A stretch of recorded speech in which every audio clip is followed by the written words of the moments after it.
Welcome to the DSRX PODCAST, a raw exploration of regenerative relating through vulnerable shares, practical tools, and ecstatic experiments from our own long-term love story.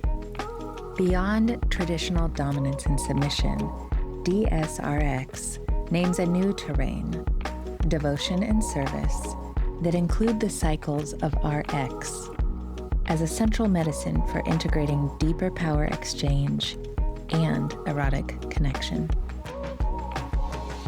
Welcome back to Conscious Dominance, a DSRX production. This season, we're leaning into 12 sharp, potent shorts, tactical, digestible, crafted. These aren't theories. These are practices I'm living, tools my clients are using, truths tested in real relationships. Many of us know this story. I know I'm not alone. Once I make enough money, then I can lead. Once I look the part, then I can lead. Once I've proven myself, then I can take the leadership in my relationship. But that's not how it works. Leadership isn't a finish line that one day you arrive at. It's now. It's presence. It's taking responsibility. It's showing the fuck up today. I'm going to give you a bit of my story. I've struggled and succeeded, but I've struggled a lot as a teacher, as a builder, as an artist, as a father, as a businessman. And because of my excuses, I haven't been as financially successful because of my shit that I've gone through. I've made less money. And during this relationship, I made less money than my bride. I told myself that meant I couldn't lead. I made excuses in my head. I felt demoralized. Same thing with fitness. I was injured. I thought I couldn't dominate sexually. And when I got seriously injured, I doubted myself even more. And as the relationship grew and I realized her experience in the bedroom, her intelligence, I would freeze. I would think to myself, who am I to lead her? And I often looked to her for many of the things in the home, in the bedroom. There was reason for this. She was better with money. She was better at organizing. The polarity dropped. The relationship became depolarized. That's dangerous. Why is depolarized relationship dangerous?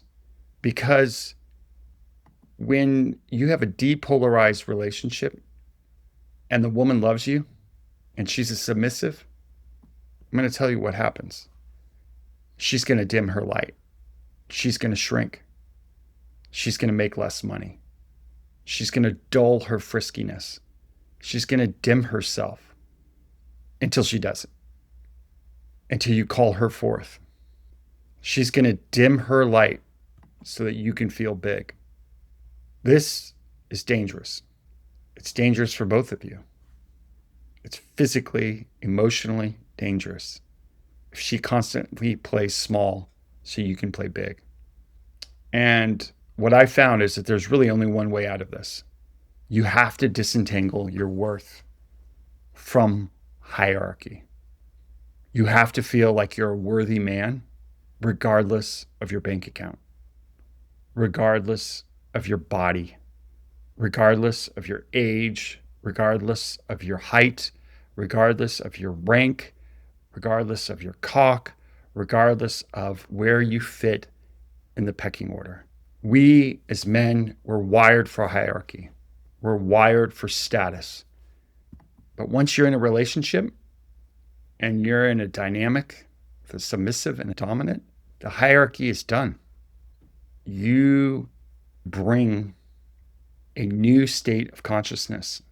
It disentangles yourself from the external hierarchy.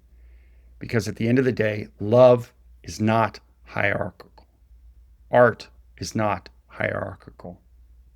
You don't love one kid more because they earned it. What you like with art and what someone else likes with art, taste is not hierarchical.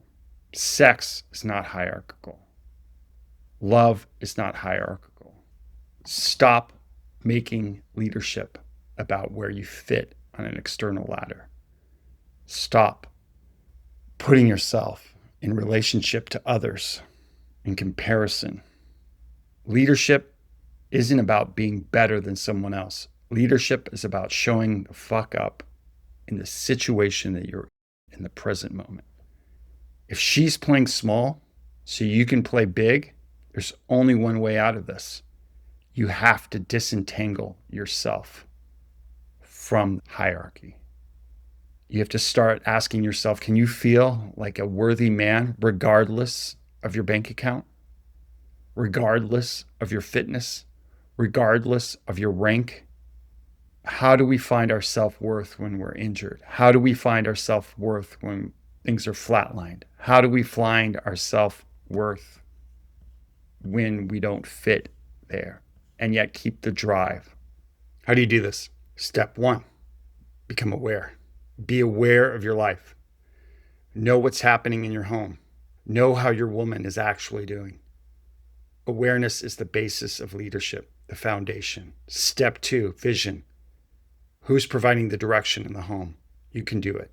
Where are you headed as a couple, as a family, as a team, as a sexual team? Vision doesn't cost money. You can be broke, tired, injured, and still carry a vision. Step 3, integrity. Own your own shit. If you broke it, fix it. If you're insecure, name it. Deal with it. Say it with honesty. Do basic baseline integrity. Step 4, responsibility. Stop blaming your dad. Stop blaming your injury. Stop blaming others, your job. Own it. Take what's yours now, right now. Step 5, attunement.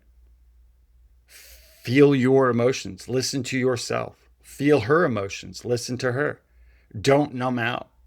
As Carl Jung said, what you don't make conscious will rule you, and you'll call it fate.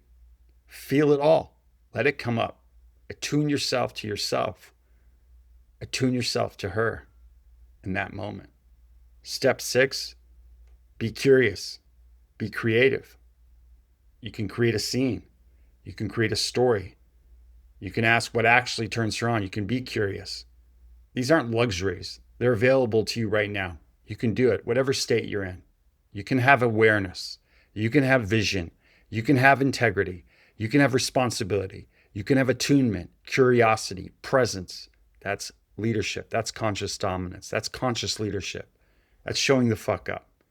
She doesn't need you to be perfect. She doesn't need you to show up with precision and equanimity at every moment.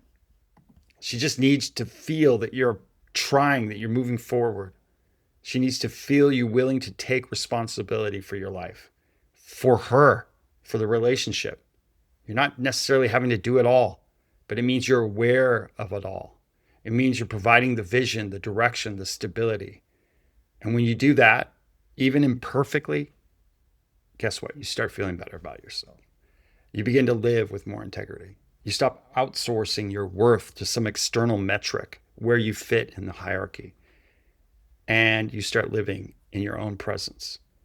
And even if your bank account is flatlined or up and down, or the economy or whatever's going on, or your body's broken or it's age, even if your confidence is wrecked in the external world, you can find that confidence here. You can still lead.